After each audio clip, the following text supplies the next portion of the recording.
আসসালামু আলাইকুম। Hello everyone. আমি আজকে রান্না করব পালং শাক দিয়ে মাছ। তো আমি এখানে পালং শাকগুলো সুন্দর করে কাইটে কুটে ধুয়ে নিয়েছি। মাছগুলো কেটে ধুয়ে নিয়েছি। এখন আমি চুলাতে কড়াই বসাই দেব। কড়াইটা এখন গরম হয়ে গেলে এখানে আমি তেল দিয়ে দেব। তেলটা গরম হয়ে যাওয়ার পরে আমি মাছগুলো সুন্দর করে এক এক করে ছেড়ে দিব।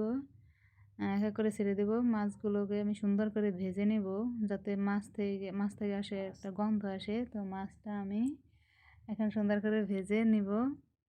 তো আমার মাছগুলো এখানে আমি সুন্দর করে কড়াইতে বসিয়ে দেব।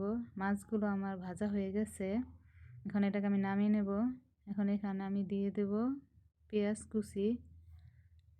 পেঁয়াজ পেঁয়াজ কুচিটা একটু সুন্দর করে করে নেব।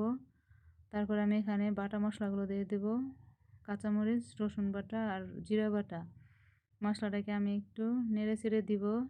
তারপর এখানে আমি দিয়ে দেব পরিমাণ মতন লবণ। তারপর দিয়ে দেব হলুদের গুঁড়ো। তারপর দিয়ে হলুদের গুঁড়ো তারপর দিয়ে দেব ধনিয়ার গুঁড়া। ধনিয়ার গুঁড়া দিয়ে এখন আমি সুন্দর করে এটাকে আমি কষিয়ে নেব। তারপর আর একটু পানি দিয়ে মশলাটাকে ভালো মতো কষিয়ে নেব। মশলা কষানো হয়ে গেলে এখানে আমি পালং শাকগুলো দিয়ে দেব। পালং শাকগুলো দিয়ে একটু নেড়ে চেড়ে সুন্দর করে মশলার সাথে আমি মাখিয়ে নেব। পরে আমি ঢাকনাটা দিয়ে দেব। ঢাকনাটা দিয়ে 1 মিনিট কষিয়ে নেব। তারপর এখানে আমি মাছগুলো, পালং শাকের ভিতরে মাছগুলো দিয়ে দেব। আমার মাছগুলো দেওয়া হয়ে গেছে। এখন আমি মাছটাকে একটু শাকের সাথে মিশিয়ে নেব। তারপরে আমি দিয়ে দেব একটু পানি, যাতে মাছটা আমার সুন্দর জাল হয় শাকের সাথে। কারণ মাছ অনেক সময় শাকের ভিতরে কাঁচা থেকে যায়, কারণ শাকে অল্প পানি লাগে। আমি অল্প পানি দিছি। এখন আমি এটাকে নেড়ে ছেড়ে একটু 1 মিনিটের জন্য ঢেকে দিব। ঢেকে দিয়ে রান্না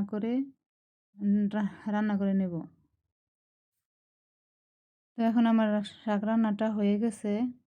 এখন এটাকে আমি তো নামিয়ে নেব। শাক রান্নাটা দেখুন, আমার শাক রান্নাটা কত সুন্দর হয়েছে।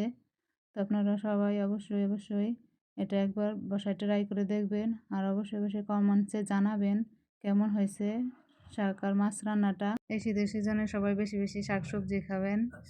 আর আপনার আমার ফেসবুক পেজটিকে অবশ্যই লাইক, কমেন্টস আর বেশি বেশি শেয়ার দিবেন, ফলো দিবেন। আমার একটা ইউটিউব চ্যানেল আছে, সবাই সাবস্ক্রাইব করবেন। ধন্যবাদ।